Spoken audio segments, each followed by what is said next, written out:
what happens when 150 masked white nationalists march through Kansas City? Well, I can show you better than I can tell you.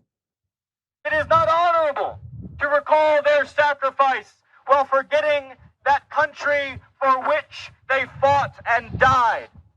They fought for a nation that was proud of its heritage, that was unashamed to say that America was built by and for the descendants of the European race, that was unafraid to say that we have a culture deeply steeped in the Anglo-Saxon traditions of our forebears.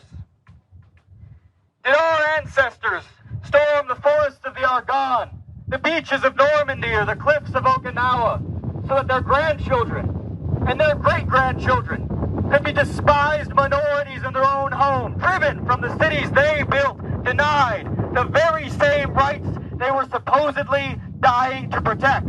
We are a disenfranchised, demoralized, and downtrodden people. So that revisionist history speech, this Patriot rally leader, Thomas Rousseau, giving it about white people being oppressed, not for a movie. Kevin Costner's not directing this one. This is people really got dressed up in the hot sun to perpetrate this lie. Tell you more about it. 150 masked white nationalists march through Kansas City. Boy, they're quite orderly there. They practice a lot. This is Kansas City, Missouri, Saturday, flooding downtown with Confederate flags, upside down American banners, and chants of life, liberty, victory, and reclaim America. Brazen pop-up rally, they're calling it, that alarmed residents, drew fierce condemnation from city officials and civil rights advocates too. This is a pop-up. I thought pop-ups were those things where, you're at the mall shopping or with family getting ice cream, and all of a sudden in the middle of the square, people start dancing and music starts playing. It's this coordinated thing. Well, this was coordinated for racist purposes. So it's a pop-up rally. Demonstration held on the public grounds surrounding the National World War I Museum and Memorial, organized by the white nationalist group Patriot Front, an avowed fascist organization founded in Texas in 2017. They're not even that old. Do they even have bylaws? This is a very young organization. The group's members, dressed in matching navy shirts, khaki pants, tan caps, marched in military-style formation for roughly an hour. Some carried shields, others bore symbols tied to white supremacist ideologies. Kansas City Star with the reporting here. Take the mask off. I thought generally people who behave in this manner, they don't believe in wearing masks anyway. I don't know why they have to wear them for here. Video posted on X by a verified account showed the rally's leader, Thomas Rousseau, delivering a megaphone speech as rows of masked white men stood in tight formation. Rousseau, unmasked, wearing a 10-gallon hat, gave a rousing speech invoking white power and white grievance rhetoric. The account that made the post proclaimed, "We must secure the existence of our people and a future for white children." Then it added, "I fully support the message, vision, grit, determination of Patriot Front." Thomas Rousseau just delivered a powerful speech at the National World War I Memorial. It ended with "White Lives Matter." Rousseau claimed that war was being waged against their people and urged his followers to take the country back. Later, Rousseau declared online, "Today was the largest action we've ever put on as an organization. It was remarkably successful, and we accomplished every single objective we set out to for the day. The event appeared to have been planned in secret, no permits requested, or police escorts arranged." That according to the Kansas City Police Department. And a Black Star giving us more details. The KCPD was unaware this group was planning to come into our city, as they do not advertise their protest march location, said Officer Elena Gonzalez. "We learned this group calls themselves the Patriot Front, and it is believed everyone involved is from out of town and not local to Kansas City." Oh, come on. Okay. They're not racist here. There's some people, I don't know if they were part of this Patriot Front rally, but like it or not, good barbecue or not, there's some racist people in Kansas City. You know it and I know it. Now just stop it. Please stop it, Officer Gonzalez. She did note that because the march stayed on sidewalks, no permit was needed, no arrests or citations were made. However, video footage showed the brigade had in fact taken over the entire set of concrete steps leading up to the museum. I ask you, just think to yourselves, you don't have to call it out. Do you really believe that if they looked different or were marching under a different guise, if they would have been allowed to take over the whole set?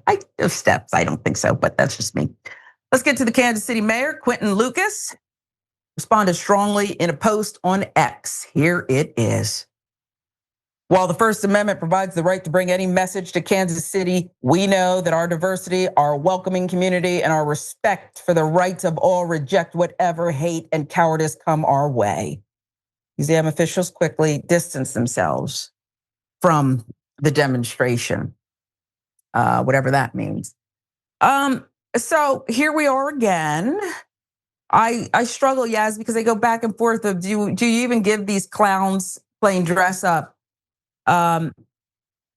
much play? But it happened, and they do seem well organized. If I'm several clothing outlets, I want to know where they got all those blue shirts. Don't wear my blue shirt. Okay, I really would be. I don't want I don't want to name the ones that I was thinking of, but they've got incredible deals. A lot of these, you know what I'm talking about. Okay. The blue shirts, the masks, everything is just kind of ridiculous, right? Like these people, I don't know. I always, every time I see racist people, I just think that these are stupid people. Like they just seem dumb to me every time. I know I say that every time that we do a story like this, but that's just what I see. I just see people who are just emotionally immature as well, right?